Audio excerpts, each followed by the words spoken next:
ಹಾ, ನಿಂಗೆಲ್ಲ ಕೊಡ್ತೀನಂದ್ರು ನಿಂಗೆ ಬೇಡ ಅಲ್ವಾ? ನಿಂಗೆ ಗೊತ್ತಾಗಿಲ್ಲ ಅಲ್ವಾ? ಈಗ ನೋಡು ನಿಂಗೆ ಏನು ಸಿಗುತ್ತೆ ಅಂತ. ನಿನ್ನನ್ನು ಹಣ್ಗಾಯಿ ನೀರುಗಾಯಿ ಮಾಡಾಕ್ತೀನಿ. ಪಿಟಾಯಿಯ ಹೆಸರು ಕೇಳಿಸ್ಕೊಂಡಿದ ತಕ್ಷಣ ಕಪ್ಪು ಕಾಗೆಗೆ ಭಯ ಆಗುತ್ತೆ.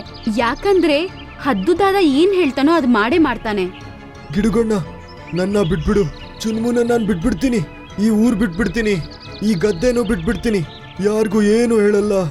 ಮತ್ತಿಲ್ಲಿಗೆ ಬರಲ್ಲ ನಾನು.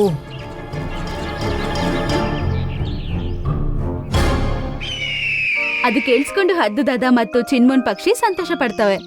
ಮತ್ತೆ ಹದ್ದುದಾದಕ್ಕೆ ಧನ್ಯವಾದ ತಿಳಿಸುತ್ತೆ. ಹದ್ದುದಾದ, ನೀವು ನಮ್ಗೆ ತುಂಬಾ ಸಹಾಯ ಮಾಡಿದೀರಾ. ನನ್ನ ಮಕ್ಕಳು ಬೆಳಗ್ಗಿಂದ ಹಸುವಿನಿಂದ ನರಳಾಡ್ತಿದ್ದಾರೆ. ಇವಾಗ ನಾನು ಅವ್ರ ಹತ್ರ ಹೋಗ್ಲಾ? ಮಗು, ನಿಂಗೆ ಎಷ್ಟು ಬೇಕೋ ಅಷ್ಟು ಇಲ್ಲಿಂದ ತಗೊಂಡೋಗು. ಮಕ್ಕಳನ್ನ ಚೆನ್ನಾಗಿ ನೋಡ್ಕೊ. ನೀನು ಆರಾಮಾಗೋ ತನಕ ನಿನ್ನ ಮಕ್ಕಳ ಜೊತೆನೇ ಇರಬೇಕು, ಆಯ್ತಾ? ಯಾವುದ್ರ ಬಗ್ಗೆನೂ ಚಿಂತೆ ಮಾಡಬೇಡ ನೀನು. ಈ ರೀತಿ ಹದ್ದುದಾದ ಆ ಕಪ್ಪು ಕಾಗೆಗೆ ಒಳ್ಳೆ ಪಾಠನ ಹೇಳ್ಕೊಟ್ಬಿಡುತ್ತೆ. ಮತ್ತೆ ಚಿನ್ಮುನ್ಗೆ ಸಹಾಯ ಮಾಡುತ್ತೆ.